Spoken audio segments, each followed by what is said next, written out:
bisnisnya miliaran. Itu bisnis. Jadi si guru itu bacain air, nah airnya bisa jadi 10 juta tuh.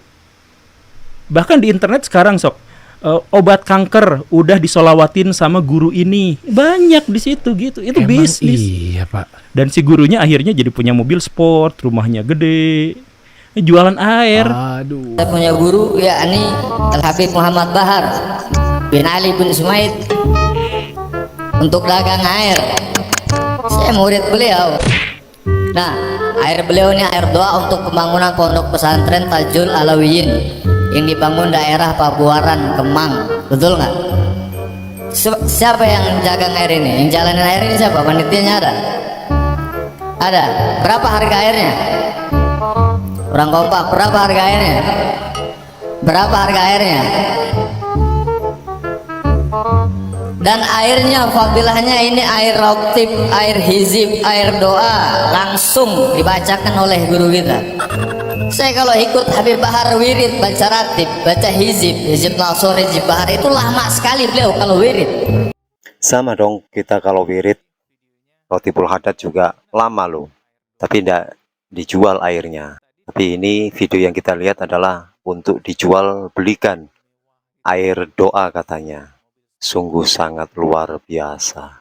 Sebenarnya nggak masalah juga teman-teman, ada orang yang Habib lah katakan begitu, lalu buka perusahaan air dan dijual kemana-mana, sukses sampai bisa beli mobil sport. Iya, gak masalah juga teman-teman. Yang jadi masalah adalah ketika dia ngaku-ngaku sebagai cucu Nabi, merasa mulia dirinya, lalu buka perusahaan produksi air dan dia jual dengan embel-embel marketingnya doa. Dan akhirnya orang-orang yang gak paham beli air itu bukan karena airnya, tapi karena ini sudah didoain nih. Betapa lancangnya si penjual itu kepada Allah Subhanahu wa Ta'ala, merasa dirinya mulia, merasa doanya pasti terkabulkan, lalu berani diperjualbelikan kepada umat Islam. Astagfirullahalazim. Teman-teman tadi bisa lihat kan labelnya yang kita cari di Google, ada tulisan air doa dan sholawat. Nah, ini jualan doa ya. Semenjak kapan doa bisa diperjualbelikan, mengkomersilkan doa gitu? Kalau sepenglihatan saya, selama saya tinggal di Jawa Timur itu, kalau ke kiai-kiai kampung itu biasanya minta air doa itu gratis teman-teman. Kalaupun ngasih uang ya seikhlasnya. Itu pun bukan ngasih uang karena beli air doanya, tidak, tapi karena sedekah kepada kiai tersebut. Benar sekali. Unsur bisnis yaitu menjual air doa, ya memang keuntungannya sangat luar biasa. Apalagi jamaahnya begitu banyak, ribu-ribuan. Sangat luar biasa. Bahar Smith dulu,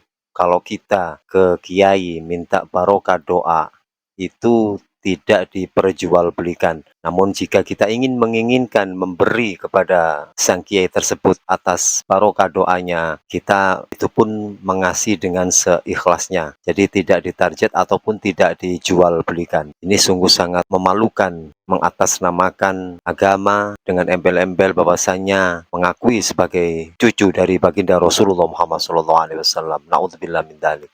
Ini ada satu video lagi, coba kita simak ya. Video ini saya lihat atau saya temukan di YouTube. Ini judul videonya Bisnis Habib Bahar gitu ya.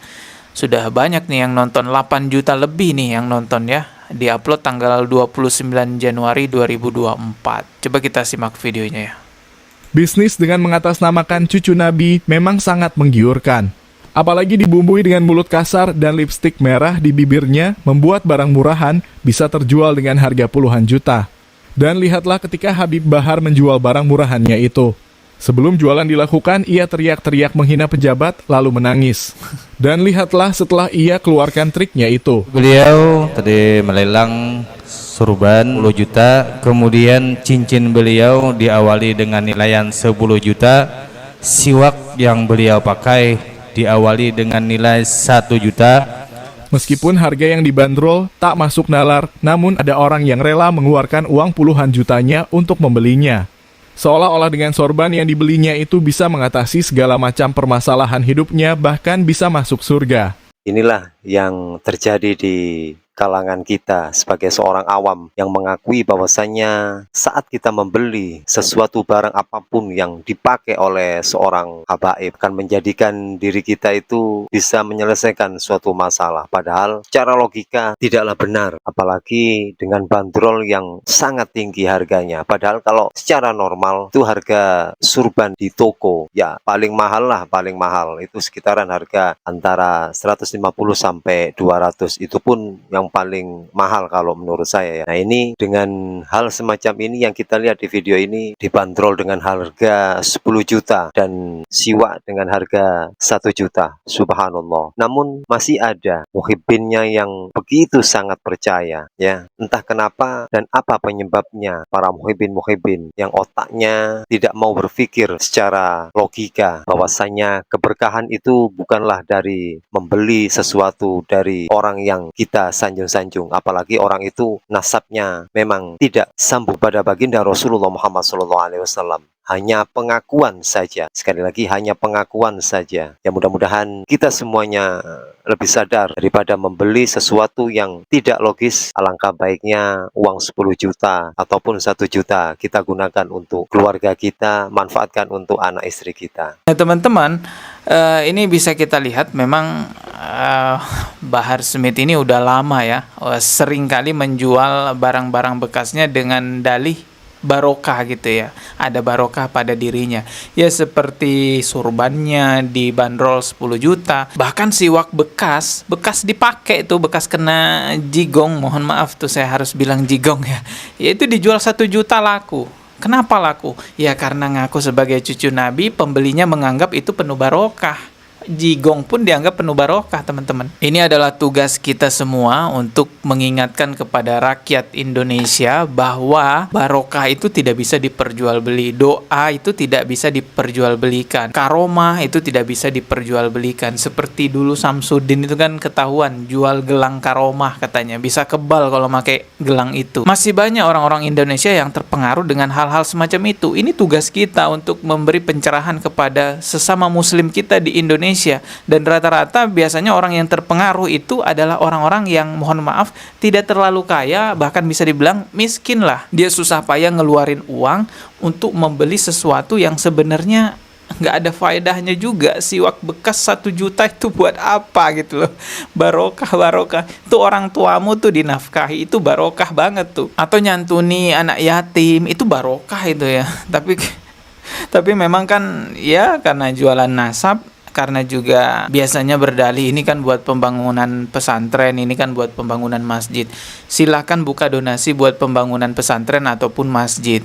Tapi jangan jualan-jualan seperti itu, memalukan sekali buat umat Islam. Masa iya bangun masjid dengan cara mengumpulkan uangnya seperti. Sangat setuju sekali. Ini adalah tugas kita sebagai seorang muslim, sesama muslim ya, untuk menyadarkan semua teman-teman kita bahwasanya barokah dan karomah itu tidak dengan cara membeli sesuatu barang yang bekas dipakai dari kaum habaib. Sekali lagi, mari kita sadar, jangan tertipu-tipu dengan hal-hal semacam itu.